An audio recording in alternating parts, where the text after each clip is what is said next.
Jalur dari Musdalifah menuju Mina sempat mengalami kemacetan parah. Akibatnya ratusan jemaah haji termasuk dari Indonesia sempat terlantar di Musdalifah dan harus menunggu hingga bisa diangkut bus. Usai bermalam di Musdalifah, jemaah haji dijadwalkan menuju Mina sejak subuh. Namun kondisi bus yang terjebak kemacetan di jalur Taradudi selama berjam-jam membuat jemaah Indonesia baru seluruhnya bisa terangkut pukul 13.30 waktu setempat. Total ada 25 kloter jemaah yang harus menunggu giliran menanti bus menuju Mina. Cuaca yang panas membuat jemaah rawan kelelahan. Petugas pun langsung membagikan makanan dan minuman pada jemaah.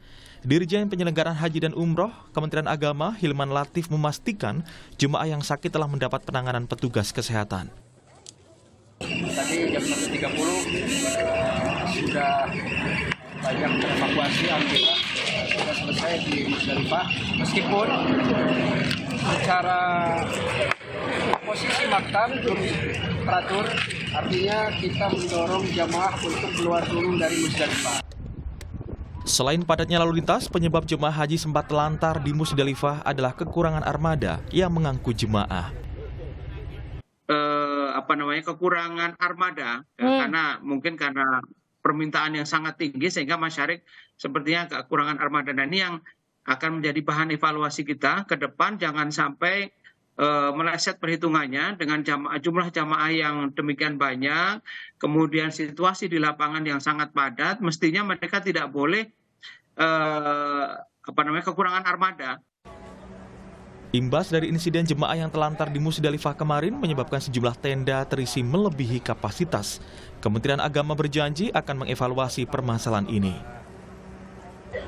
Untuk sanitasi, ya, kemudian juga kepadatan tenda, karena memang kita dapat tambahan 8.000 orang,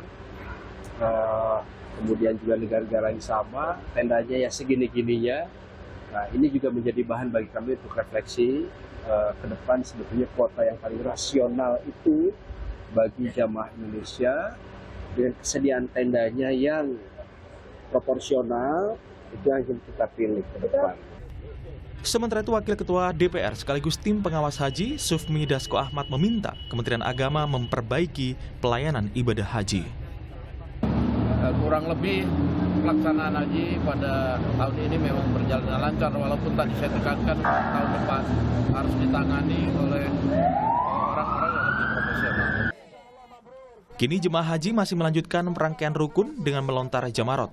Kekuatan fisik jemaah diperlukan saat ibadah haji di tengah cuaca panas dan terik yang terjadi di Arab Saudi. Tim Liputan, Kompas TV.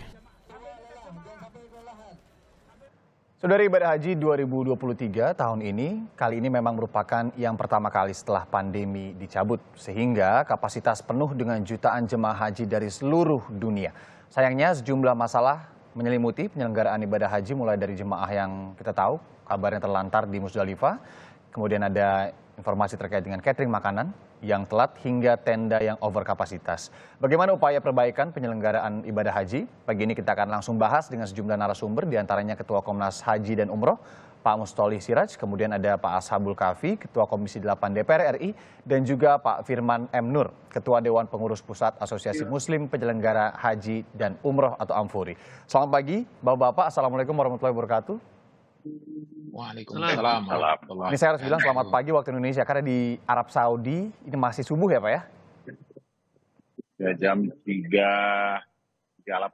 Jam 3 di Arafah ya. Wah, terima kasih Pak, Bapak-Bapak ini sudah mau bergabung di Sapa Indonesia Pagi, demi juga kita kayaknya tentu harapannya ini ngebuat tenang ya keluarga-keluarga dan juga kerabat ataupun saudara di Indonesia yang mungkin keluarga kerabat saudaranya juga tengah menjalani haji. Saya langsung ke Pak Ashabul Kafi dulu, Pak Ketua Komisi 8. Mungkin kita nanti dengarkan satu persatu cerita ketika di Musdalifah juga, karena semuanya ini lagi di Arab Saudi kebetulan.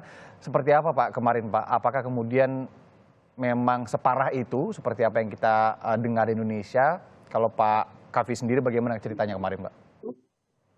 Jadi yang pertama ya, sebagai tim pengawas haji tahun ini, dari Komisi 8, yang pertama-tama saya ingin sampaikan bahwa saya sangat prihatin ya, dengan situasi yang dialami oleh jamaah kita di Arab Saudi. Mereka tidak hanya harus beradaptasi dengan cuaca yang berbeda antara Indonesia dan Arab Saudi, tetapi mereka juga mengalami berbagai macam tantangan. Khususnya mereka yang terlantar di Musdalifah harus menunggu jemputan selama 6 jam baru bisa dievakuasi di Mina dengan fasilitas yang sama sekali tidak ada. Ditambah lagi jamaah-jamaah di Mina banyak yang harus tidur di luar tenda karena kapasitasnya sudah melebihi yang seharusnya dimuat oleh tenda itu. Nah, ditambah lagi catering yang sampai tadi masih ada beberapa tenda yang mengalami keterlambatan di pendistribusian. Ditambah lagi dengan sanitasi, kemudian air bersih, itu sampai tadi ada beberapa tenda yang masih mengalami kondisi-kondisi seperti itu. Nah, inilah yang membuat kami sangat prihatin setelah melakukan evaluasi dan terjun langsung ke lapangan, melihat hal-hal yang menjadi tantangan yang seharusnya menjadi haknya para jemaah, itu yang tidak mereka dapatkan. Jadi kalau dibilang terlantar itu bukan sesuatu yang hiperbola ya Pak Kavi ya? Memang fakta. Keterlantaran ini karena akibat terlambatnya bus. Kan seharusnya kan jam 8 pagi seluruh jamaah yang di Musdalifah itu kan paling lambat sudah dievakuasi semua ke Mina. Tetapi karena adanya situasi stuck di mana-mana, krisis di mana-mana, sehingga mobil itu kan terlambat menjemput jamaah di Musdalifah. Nah, cuma memang kita sayangkan karena ketika mereka harus menunggu selama kurang lebih 6 jam, jamaah kekurangan air minum, tidak ada pasokan makanan, itulah yang membuat situasi menjadi sangat kronis. Kemarin antara jam 8 sampai jam 12.30 di Musdalifah. Meskipun hari ini sudah tapi alhamdulillah jam 13.30 semua sudah dievakuasi ke Mina. Tetapi sampai hari ini ya. Itu berapa banyak Pak kloter yang kemudian terdampak ketika itu? Kemarin ada kurang lebih 3 kloter itu yang mengalami situasi keterlambatan evakuasi dari sampai Mina. Yang harus menunggu kurang lebih 6 jam. Sebenarnya sih bukan hanya Indonesia, tapi yang terbanyak dari Indonesia. Bergabung semua ya, maksudnya semua negara juga yang ada yang terdampak begitu ya, mungkin yang ada Thailand, ada Afrika, kalau tidak salah. Oke. Ada bahasanya itu. Terkait dengan bis itu sendiri Pak, itu adalah bis yang memang normalnya khusus untuk orang Indonesia saja, apakah memang itu untuk campuran juga gitu loh? Ini bis shuttle gitu ya Pak ya? Untuk Indonesia. Jadi masyarakat ini kan menyiapkan bus-bus itu kan, yang termasuk jumlah penumpangnya, nama maktabnya, nomor mobilnya sudah siap semua, sudah diatur sedemikian rupa. Jadi mobil itu memang khusus untuk mengangkut para jamaah Indonesia. Tetapi karena kelamaan menunggu, ya ada di antara beberapa jamaah yang mengambil inisiatif sendiri menaiki bus-bus yang ada. Karena mungkin sudah nggak tahan dengan cuaca yang sangat panas. Dan kemarin kan sampai 41 derajat. Iya. Pak Firman? Jadi kami... Oke. Masih dilanjutkan Pak Kavi, silakan Pak Kavi. Jadi kami melihat bahwa pemerintah Indonesia harus mengambil langkah-langkah ya untuk memberi tekanan ya kepada para masyarakat ini dari pemerintah Arab Saudi tentunya, karena sesungguhnya kewenangan pelaksanaan haji di Al-Husna ini kan sudah ada pada mereka, pada masyarakat ini. Kita melihat memang manajemen pengolahan hajinya ini yang masih agak lemah. Ini yang perlu menjadi catatan kami bagi semua. Oke. Kalau dari Amfuri sendiri, Pak Firman, cerita apa yang bisa dibagikan ke kami mungkin saat ini, untuk kita semua, untuk evaluasi tentunya ke depannya? Ya, yang pertama alhamdulillah kita bersyukur pada Allah Subhanahu wa taala. Puncak haji pada hari Selasa yang lalu kita wukuf di Padang Arafah berjalan dengan baik, dan seluruh jamaah haji yang tahun ini totalnya menurut informasi resmi dari Kementerian Haji sekitar 1,8 juta. Itu semuanya dapat melakukan wukuf di Padang Arafah dengan baik. Dan alhamdulillah semuanya dalam kondisi yang panas luar biasa, Alhamdulillah. tapi semua jamaah dapat menaikkan puncak daripada haji tersebut dengan baik. Kemudian memang berapa kendala menjadi catatan kami. Mungkin Mas Irianda izin saya sebagai Ketua Umum Ampuri, Asosiasi Muslim Penyelenggara Haji dan Umroh Republik Indonesia, mungkin saya akan bicara dalam kapasitas saya sebagai haji khusus. Baik. Karena kuota kami adalah 8% daripada kuota nasional.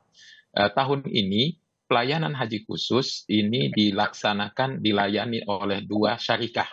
Jadi pelayanan itu oleh 2 syarikah karena sistem pelaksanaan perjalanan ibadah haji mulai tahun ini sudah dilakukan dengan kerjasama dengan syarikah B2B, business to business dengan syarikah. Dan kami di Ampuri memilih partnership kami adalah masyarik, sebagaimana tadi disampaikan Pak Sabul Kahfi. Jamaah haji reguler juga partnernya adalah masyarik. Dan sebagian jamaah haji khusus memilih partner pelayanannya adalah Duyuful Bait. Jadi 2 syarikah besar ini yang melayani mayoritas di haji khusus. Terbagi dalam beberapa pilihan maktab. Alhamdulillah secara umum sampai puncak daripada wukuf kemarin itu semua berjalan baik.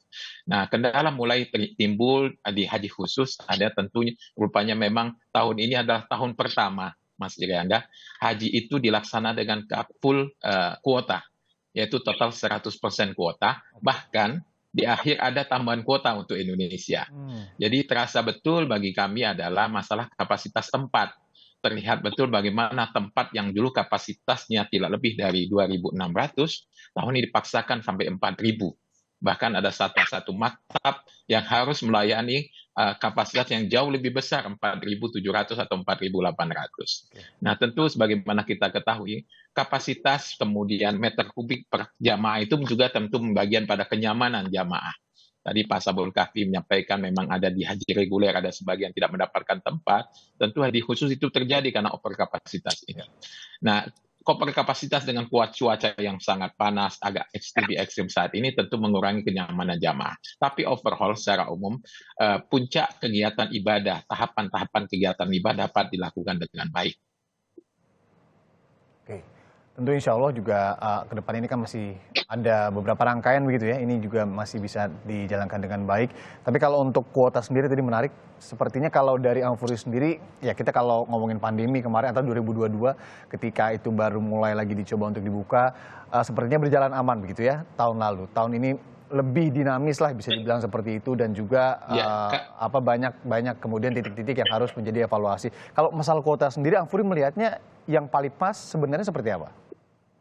Ya, pertama adalah tentu yang menjadi kendala kita adalah syarikah ini dibiarkan untuk menerima ya pendaftaran partnership kontrak dari pihak manapun. Yang terlihat sekali mereka menerima di luar kapasitas yang seharusnya. Dan ini menjadi kendala. Jadi menjadi catatan kami mungkin kepada Kementerian Agama, tentunya Komisi 8 ke depan, tentu setidaknya ini penting sekali memastikan bahwa kapasitas mereka itu berapa kemampuan mereka. Sehingga hal-hal teknis yang terjadi saat ini, hampir mayoritas dikatakan penyebabnya adalah overkapasitas itu sendiri. Sebagaimana masalah di Muzdalifah, bagaimana memindahkan jamaah dari Muzdalifah ke Mina, itu kan kalau seandainya kapasitasnya pas, tentu jamaah itu bisa akan dipindahkan di waktu yang lebih tepat. Tapi ketika overkapasitas, keterlambatan terjadi, kemudian kenyamanan di tenda juga berkurang seharusnya, karena memang saat ini dengan cuaca yang cukup panas, kapasitas itu menentukan sekali tentang kenyamanan, karena mereka harus berteduh di dalam tenda, bisa beristirahat dengan baik, bisa melakukan kegiatan zikirnya juga dengan baik. Nah, ini menjadi kendala di lapangan. Di sampingnya efek selanjutnya adalah efek daripada overkapasitas tentu pendistribusian konsumsi dan sebagainya. Karena perlu effort SDM yang lebih besar tentunya. Dan ini yang perlu menjadi kajian kita ke depan bersama. Jadi sebenarnya kalau untuk konsumsi catering dan lain-lain bukan masalah jumlahnya, tapi ada kendala di distribusi tadi, Pak Firman.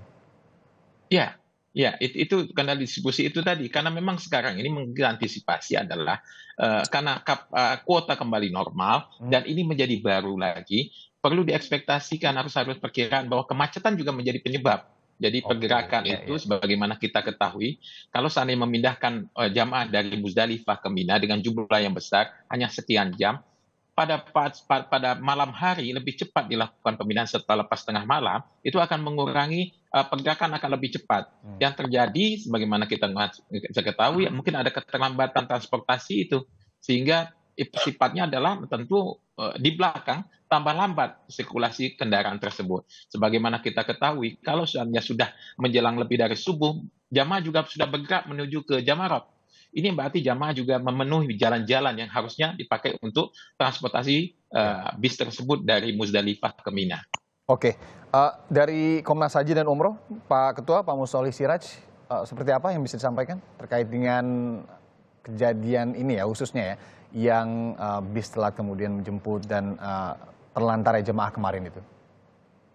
Iya, jadi saya perlu menggambarkan kepada pemirsa dulu, Mas, Silakan. bagaimana kondisi ketika kemarin ada pemberitaan yang cukup meluas terkait dengan terlambatnya penjemputan jamaah di Muzdalifah.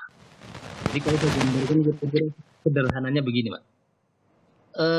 Ketika menjelang Arafah, itu seluruh jamaah haji yang berada di Mekah itu kan didorong untuk dipindah atau dimobilisir ke ke Arafah. Nah, proses pemindahan saja khusus untuk jamaah Indonesia itu berlangsung dari jam 7 pagi sampai dengan jam 7 malam begitu ya. Nah, itu karena saking banyaknya kendaraan. Nah, di sisi lain menjelang hari-hari Arafah, karena itu sudah menjelang Idul Adha gitu ya. Jalan-jalan yang ada di tanah suci Mekah khususnya menuju ke Haram gitu, ke Masjidil Haram. Ya. Itu pun disekat. Mirip seperti ketika kita masa-masa pandemi lah kira-kira. PSBB itu ya. Tidak sembarangan kendaraan itu bisa memasuki Haram. Akibatnya apa? Di titik-titik tertentu kemudian terjadi kemacetan karena seperti misalnya ada ada kegiatan di Bogor misalnya, kalau ke Jakarta itu ekor kemacetan itu bisa kemana-mana. Nah, itu adalah salah satu ilustrasi ketika ada peristiwa Muzdalifah kemarin. Nah, memang ketika di Muzdalifah itu mestinya kalau menurut jadwal, kalau misalnya on schedule itu jamaah itu sudah dipindahkan atau sudah dari Arafah ke Muzdalifah karena Muzdalifah itu cuma semalam gitu ya. Nah, idealnya memang sebelum jam 6 atau bahkan sebelum subuh itu jamaah itu sudah digeser ke Mina begitu ya. Kenapa? Karena beda antara Arafah dengan Mina dengan Muzdalifah. Ya. Kalau di Arafah itu kan ada tenda, Mas, disiapkan untuk jamaah-jamaah begitu ya. Nah, begitupun di Mina, tapi berbeda dengan di Muzdalifah. Muzdalifah itu adalah wilayah yang terbuka, tidak ada tenda sama sekali lah katakan. Blong aja gitu ya? Nah, iya, tanah lapang terbuka sehingga apa? Sehingga kemudian ketika kemudian hari mulai terang, katakanlah jam 6 waktu di sini itu kan panasnya sudah mulai kerasa di kulit. Oh, baik.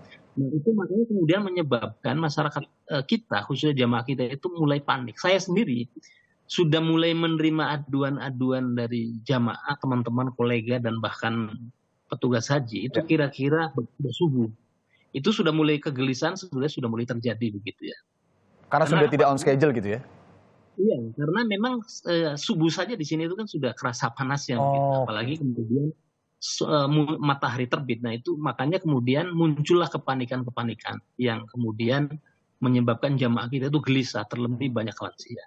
Nah, tetapi saya kira peristiwa itu menjadi pembelajaran supaya Komisi 8 dan Kementerian Agama juga melakukan evaluasi besar-besaran terkait dengan layanan masyarik tadi yang disampaikan oleh Pak Firman begitu ya. Oke. Kenapa? Karena ada 3 pilar penting yang kemudian tidak bisa dihandle oleh Kementerian Agama sebagai panitia.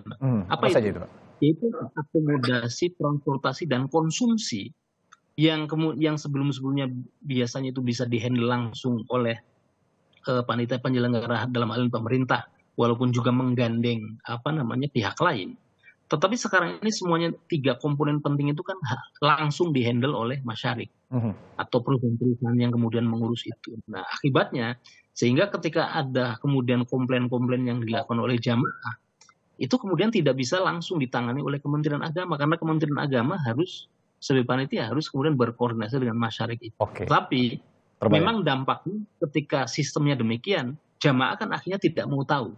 Toh mereka bayarnya ke Kementerian Agama, panitianya juga oleh Kementerian Agama. Maka kalau ada apa-apa yang disalahkan adalah Kementerian Agama. Ini saya kira yang perlu dievaluasi. Artinya dan satu hal mungkin yang perlu saya sampaikan juga kepada Pak Ketua Komisi 8 begitu ya. Saya kebetulan masuk di tim monitoring itu masuk ke Mekah itu tanggal 7 Juni gitu ya, hampir 1 bulan. Nah memang ada konsistensi penurunan layanan dalam hal ini adalah ketika terjadi pergerakan. Misalnya jamaah Indonesia tiba di di Madinah katakanlah atau di Jeddah begitu ya. Itu ketika masuk hotel itu masyarik atau kemudian perusahaan-perusahaan yang bertanggung jawab ini pun terkait dengan ketepatan bus, kemudian mobilisasi jamaah ke hotel ini juga sudah biasanya ada pergeseran. Ketika terjadi pergeseran semacam ini, itu juga harus ada adaptasi, Mas. Kemudian nanti digeser lagi ke Madinah, itu ada biasanya tidak langsung oke begitu ya, tidak langsung rapi. Nah, baru kemudian puncaknya kemarin ketika dari Mekah jamaah kita digeser ke Arafah, itu pun biasanya ada keterlambatan makanan, ada persoalan. Ini menarik sih Pak Siraj, kalau tadi yang Anda katakan konsistensi penurunan kualitas layanan, ini tentunya juga harus dipahami bahwa PPIH sendiri, kementerian, kemudian juga banyak pihak di situ yang juga menjadi pengawas saat ini harus berkoordinasi lagi dengan masyarakat tadi ya, pihak juga Arab Saudi yang kemudian secara teknis mengurus ini semua. Nah nanti lebih jauh terkait dengan hal ini, keluhan-keluhan yang mungkin masih didengar saat ini dan tentu kita jadikan pembelajaran ke depan. Beberapa hari ini masih ada penyelenggaraan, kita bahas usai jeda, termasuk juga evaluasinya dan kondisi para jemaah terkini. Sesaat lagi di Sapa Indonesia Pagi.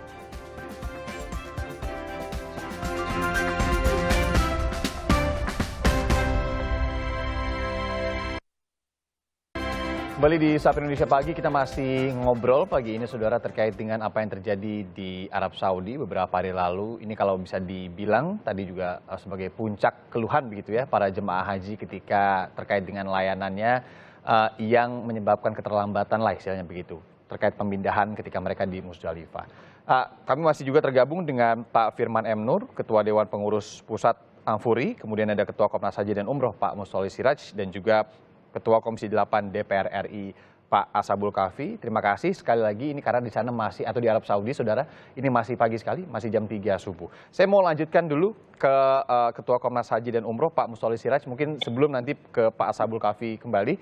Kira-kira kalau ada yang bisa disampaikan mungkin Pak Siraj ini kepada PHU, kemudian juga kepada DPR itu sendiri, ini mungkin sekalian begitu ya. Apa sih kalau dari Anda Komnas yang titik-titik pentingnya yang mungkin menjadi pembelajaran di tahun ini yang tidak terjadi di tahun-tahun sebelumnya yang bisa diperbaiki di tahun-tahun ke depannya? Jadi yang penting itu adalah yang tadi saya sampaikan. Ada tadi kualitas pelayanan yang menurun ketika terjadi pergerakan. Misalnya jamaah haji kita yang baru tiba dari dari tanah air ke Mekah gitu ya, itu biasanya ada koper nyasar begitu ya, kemudian konsumsinya terlambat. Nah, kemudian setelah jamaah haji Indonesia berkumpul di Mekah begitu ya, nanti kemudian kan akan digeser ke Arafah. Nah, ketika awal mula sampai di Arafah itu kendala-kendala tadi akan muncul seperti kurangnya tidak lancarnya air, terus kemudian masalah toilet begitu ya, begitupun tenda. Nah tapi biasanya siklus-siklus seperti itu baru akan beradaptasi. Hitungan saya itu 1 kali 24 jam baru kemudian stabil. Artinya besokannya baru kemudian masalah distribusi makanan baru lancar. Begitupun ketika tadi dari Arafah jamaah digeser ke Musdalifah. Nah memang titik ini adalah titik yang paling krusial. Setelah dari Musdalifah, tadi yang kemarin ada cerita jamaah haji yang terlambat dimobilisir begitu ya. Dari ketika dimobilisir sampai di Mina juga terjadi masalah tadi. Masalah ketika airnya ternyata masih macet. Kemudian makanannya tidak berjalan. Nah, tapi sampai dengan tadi pagi saya kira kemudian ada perbaikan-perbaikan. Nah, titik-titik pergeseran ini nanti akan muncul lagi ketika kemudian jamaah yang sekarang masih berada di Mina akan digeser lagi ke Mekah. Ini juga saya kira ada persoalan begitu. Nah, tetapi satu hal yang perlu kita apresiasi Pak Ashabul Kahfi saya kira, dan kemudian Pak Ketua Ampuri saya kira setujulah dengan kemudian gerak cepat daripada petugas dalam menangani atau merespon keluhan-keluhan yang disampaikan oleh jamaah begitu ya. Karena dan satu hal lagi juga yang perlu kita apresiasi kepada para jamaah, solidaritas dari para jamaah kita yang demikian rupa. Saya misalnya ketika habis dari Jamarot lempar jumroh, baik berangkat maupun pulang, itu betapa masyarakat kita sangat solid dan sangat saling membantu, saling bahu membantu. Yang tidak mampu berjalan itu dipapah, diberikan minuman, diberikan bagi mereka yang belum makan ditawari makan. Ini saya kira sangat membantu petugas. Penting banget tuh ya. Betul. Karena apalagi seperti yang sering saya bilang bahwa kesuksesan haji itu kan ada 3 faktor. Yang pertama adalah soliditas daripada petugas dengan petugas. Yang kedua petugas dengan jamaah, dan jamaah dengan jamaah. Nah, beruntung tiga pilar ini yang menjadi pilar penting menghadapi situasi layanan masyarakat yang saya kira perlu kita evaluasi besar-besaran oleh Pak Ashabul Kahfi dan Kementerian Agama. Tapi dengan adanya solidaritas tadi saya kira menjadi cukup terbantu dalam mengatasi persoalan yang kemarin terjadi. Untuk solidaritas para pegawai PPIH tadi, kemudian juga para timwas di sana. Sebenarnya ketika masalah terjadi ya itulah ya, kita sama-sama membantu para jemaah haji, apalagi kita ingat banyak juga lansia ya tahun ini yang harapan kita bersama kan menjadi haji yang ramah lansia begitu ya. Nah, saya ke Pak Ashabul Kahfi dulu boleh Pak, ini terkait dengan evaluasi koordinasi juga dengan masyarakat tentunya yang tadi juga sudah kita bahas, sepertinya banyak bisa dibilang dalam tanda kutip miskomunikasi juga dengan masyarakat, karena ketika sudah di Arab Saudi masyarakat ini kan memegang peranan yang besar begitu ya. Kalau Pak Ashabul Kahfi sendiri melihatnya harus apa sih nantinya ini evaluasi terkait dengan hal-hal seperti ini secara teknis juga akan dibahas tentunya nanti oleh DPR dan juga pemerintah agar kedepannya tentu ini bisa lebih baik lagi penyelenggaraan haji. Yang pertama tentu ya evaluasi besar-besaran ini perlu kita lakukan. Besar-besaran ya Pak ya? Nah, termasuk kehadiran masyarakat ini dalam memberikan pelayanan, di mana hak-hak jemaah haji itu kan banyak yang tidak terpenuhi, ada lah yang tidak terpenuhi. Sampai hari ini masih. Makanan tadi masih ada yang terlambat, air, dan juga nah, sehingga ini perlu menjadi catatan kita. Nah, yang kedua begini Pak. Tahun ini kuota haji Indonesia ini kan adalah kuota haji yang terbesar sepanjang sejarah haji Indonesia, sejarah haji Indonesia ya. Saya kira perlu ada persiapan khususnya dalam menghadapi kondisi darurat. Ini yang sebenarnya kami sudah ingatkan kepada Kementerian Agama 3 hari yang lalu waktu kami rapat kerja, agar mengantisipasi kemungkinan terjadinya kondisi darurat seperti yang terjadi di Musdalifah. Musdalifah ini kan sebenarnya di luar jangkauan, di luar prediksi kan. Nah, seharusnya dengan melihat cuaca yang begitu panas,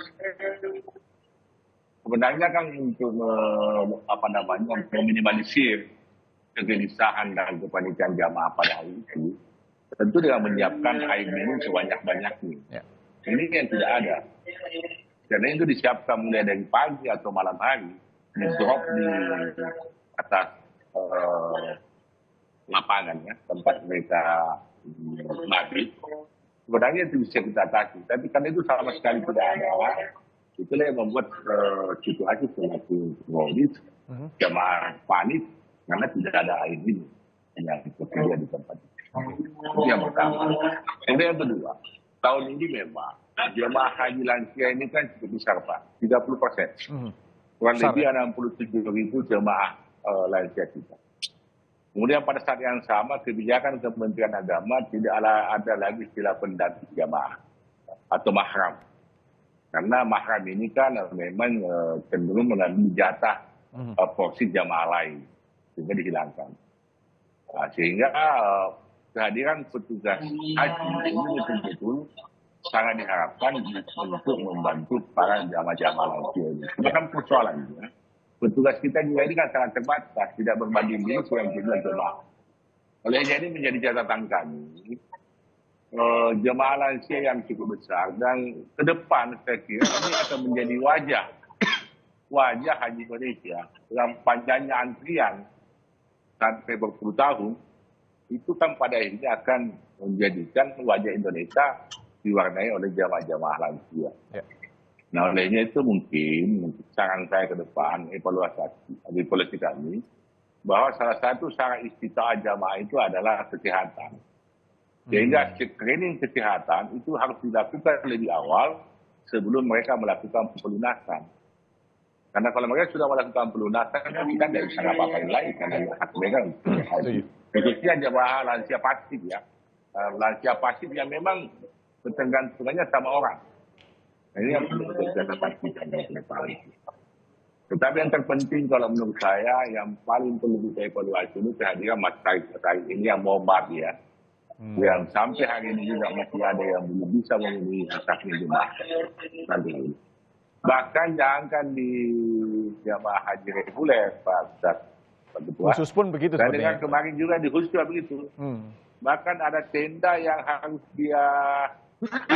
ada tenda yang diklaim oleh 2 travel. Itu saya dengar seperti itu. Ya. Nah, itu kan pengakuan yang menurut saya yang kurang ya di dalam penyelenggaraan haji tahun ini. Dan itu menjadi catatan kami. Oke, baik. Pak Firman, mungkin ada yang bisa ditambahkan? Ya, yang pertama adalah memang tadi sebagaimana saya sampaikan sebelumnya, tahun ini adalah tahun di mana kuota itu menjadi sempurna, lengkap, bahkan ada kuota tambahan.